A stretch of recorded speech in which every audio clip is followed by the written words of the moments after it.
tucked away in the rolling hills and mountains of Rockbridge County, off Winding Forge Road along the banks of Buffalo Creek, names that hint at the area's past.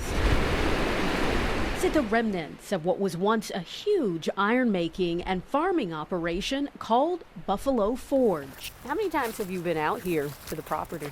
More than I can count. It's now a place Brando Branch, his cousin Jerry Thompson, and the entire family know well. They grew up in nearby Glasgow. It was a village because everybody was your mother and father, and everyone looked out for each other. And heard family history passed down through generations. I had heard stories about, different family members, grandparents, and different things as a child, but they were stories, and, you never really connected one to the other. But understanding how their family bonds are forged by fire here at Buffalo Forge came into clear focus when author and historian Charles B. Dew published this book, Bond of Iron. We really found out about it in the early 70s when Dr. Dew came here to research. He details the history of Buffalo Forge beginning in the early 1800s when businessman William Weaver bought it. The iron-making and farming enterprise made him one of the wealthiest men in the area by the 1850s, leading up to the Civil War. It was an amazingly lucrative business. He made a fortune. That fortune built by slaves. Industrial slavery reigned in Virginia's forges and furnaces in the South, where cotton was king. Weaver became the largest slaveholder in Rockbridge County, according to Dew. He had a total slave force of close to 70 men, women, and children in 1858. They were black people who were purchased to work the land and serve as skilled iron workers at the forge. There were slave houses all around, and these papers, these files are full of them. Buffalo Forge's dependence and connection to enslaved people is well documented.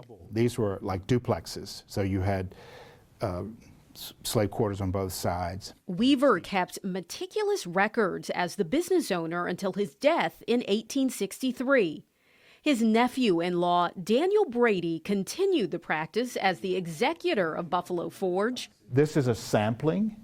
There are about 25 boxes of materials. This treasure trove of documents with maps and pictures is kept inside Washington and Lee University's special collections and archives. They're housed in the James G. Leyburn Library on campus in Lexington. Now down here is the stable. There was a post office, a granary, a mill, a corn crib. Both Weaver and Brady kept detailed house records that give insight into the way of life for slaves at Buffalo Forge. One name appears in them often. Garland Thompson's family is well recorded in those, and particularly in the house book and the ledgers. Garland Thompson, turns out, is the patriarch of cousins Jerry Thompson and Brandel's family. Something that struck me when I found out about Buffalo Forge was it put the stories in perspective, and it made the family make sense.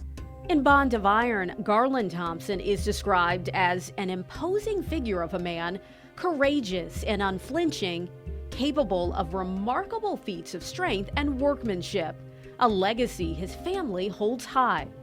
Garland was a skilled laborer, a husband, a father, a grandfather. That's what we remember him for. And he carried himself with dignity. The present-day Thompsons believe his sense of dignity and self, even in bondage, grew from an uncommon occurrence. Was it an eye-opening moment when you learned that, yes, there were some enslaved people who were able to earn some money? I was surprised, and I was like, well, they were slaves, but I guess that was like a luxury. Of course, you had to treat your workers well if you wanted them to work, and that forge work was something that you just couldn't get anybody to do. Weaver and Brady's papers show slaves could earn cash or credit at Buffalo Forge's store in exchange for extra work known as overwork. Once they finished their quota, they could work and earn money. They could have gardens and sell their vegetables. That was not common throughout the United States. The overwork ledgers reveal how the enslaved people spent their money, perhaps a glimpse into what they held dear at a time when they had little control over their fate. Here at Buffalo Forge, there's records well documented that Garland would buy some silk for his wife or went and bought some sugar. You know, everything was well kept of what they were able to do. So there was a sense of, family. The Thompson family continued to grow in number at Buffalo Forge even after Garland Sr. was sold. Dew writes Garland's children stayed in the area, including Garland Jr., seen here with his own family. It's after the Civil War and the arrival of emancipation. Now free, they accepted contracts from Daniel Brady to continue work at Buffalo Forge. The book says Garland Thompson Jr. would continue to drive the charcoal wagon for $10 per month and rations of bread and meat. That wage is worth more than $300 today.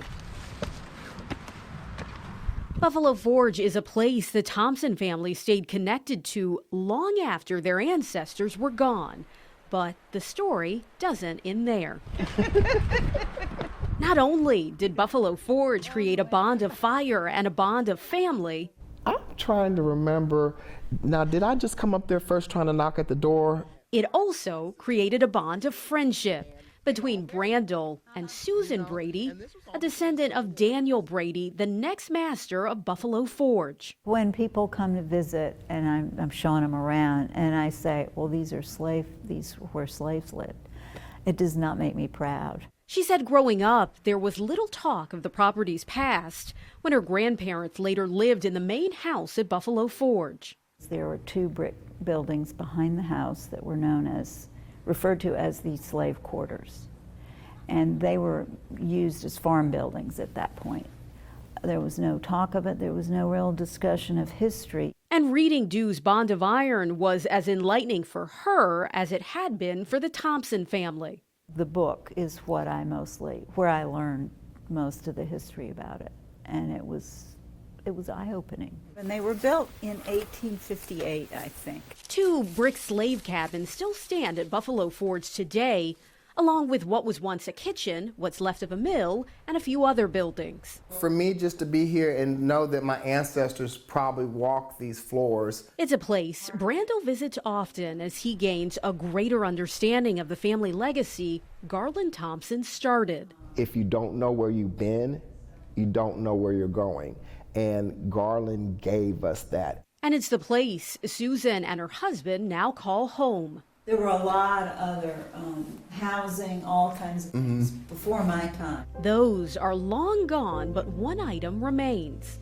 This is the ledger that was in the book.